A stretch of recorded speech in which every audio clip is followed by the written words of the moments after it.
Well, our first drippy fog of the year has come in. So we have lots of dripping trees and bushes, shrubbery. But last night we had a sunset that was unbelievable. One of the most fantastic sunsets I've ever seen. Took some video of it, but I don't know if it showed it quite as good as it really was. But today is Earth Day, and unfortunately, with the people around the U.S. being constantly fed misinformation on climate change, Fox News and Newsmax, they're all telling the right-wing people that there's no such thing as climate change and that we need more CO2 in the atmosphere, not less. And so they just don't believe anything that anybody's telling them anymore. So yesterday in Miami, there was a beach there, and people were all on the beach while a water spout, which is a tornado in the ocean, started coming ashore. What do you think those people did? They just sat there, laid there, and let the thing come in, thinking, oh, there's no such thing, it's a conspiracy.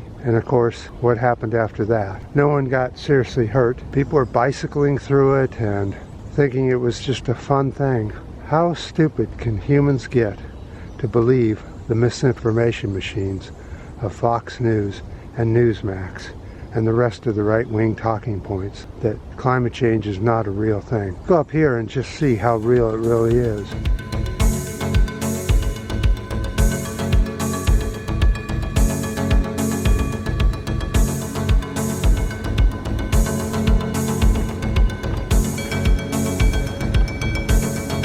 Okay, biodiversity world targets may be slipping out of reach, a new study says. Scientists, the effects of the climate change and habitat loss on animal populations have been underestimated. They say bringing back wildlife may take longer than expected, and that unless we act now, global biodiversity targets will be out of reach. In other words, we're going to see a worldwide disaster. There will not be any more wildlife left in the wild. In December, almost 200 countries agreed to halt the decline in nature by the end of the decade. They set ambitious goals to halt the loss of biodiversity and protect 30% of the land and sea by 2030. Very ambitious goals. Very doubtful that they'll reach those. On the plus side, the research suggests immediate action on such things as unsustainable hunting and over-exploitation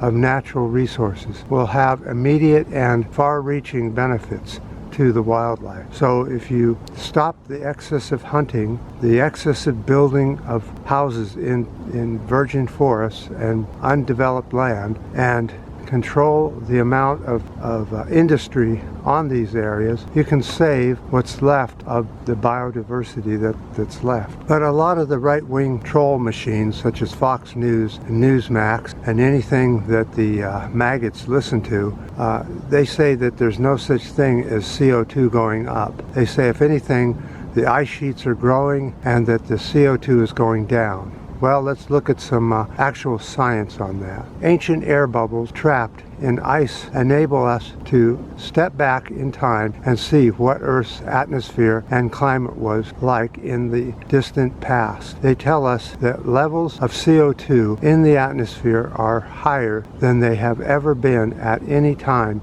in the past 400,000 years. Let's go ahead and look and see what the measured CO2 is on a daily basis, as we always do. We constantly look at the daily CO2 to see if it's going up or down. April 20, 2022, 420.66 parts per million. April 20th, 2023, that's this year, 2023, it showed 423.25 parts per million. So it is going up according to the way the measurements. Science can measure CO2. You can actually buy a little CO2 monitor that monitors the CO2 in your house or in your car or wherever you are, and you can see that the CO2 is going up on a daily basis, on a monthly basis, and on a yearly basis. It just keeps going up. When this blog started, we were in the 300, 390, 389 parts per million. Now we're at 420, 425, and a lot of people who take CO2 readings say it's over 500 now in parts of the U.S. and parts of the world. But science likes to take CO2 out in the ocean on ships, and on Hawaii they take on top of the mountains in Hawaii, so it's not interfered with by human CO2. They can get a more accurate count that way, so it looks lower. But a lot of people that own these little tiny CO2 machines say that it's like 550, 560 parts per million. That's not good at all. So we'll have to see what's going to happen once the atmosphere catches up to all this CO2.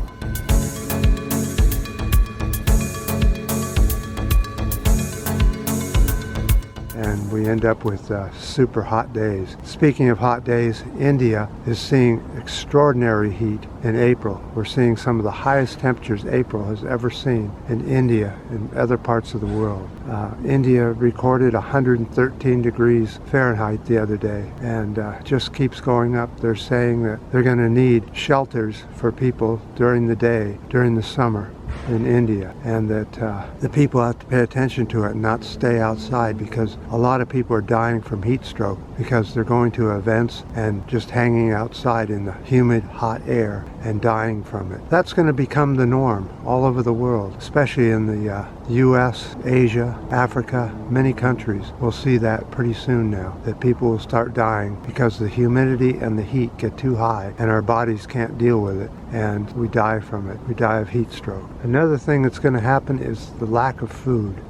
The food crops are going to end up being wiped out from heat and severe storms and that sort of thing. So on this Earth Day, I just suggest that everybody do what they can do to stave off the climate change that's coming, and see what you can do about your house and around your place, and how you can move yourself around with using electric vehicles such as scooters, motorcycles, bicycles, that kind of thing that uses very little electricity to get you around. It's very efficient, and fossil fuel making the electricity to charge up these vehicles, and sooner or later the alternative energy will be charging up these vehicles instead of fossil fuels. That's the plan anyway. There's nothing else on the horizon that can do that. So on this foggy morning, very pleasant out, we're supposed to be in the 80s this afternoon. We got close to that yesterday, and the rest of the week is supposed to be very warm as well. So I appreciate any comments you have on this, your ups, your new subscribers, and I have a video down in the description area explaining the climate change at this time. Please go watch it, and please, the right-wingers, educate yourself on this. It's so important that you stop listening to propaganda from Newsmax and Fox News.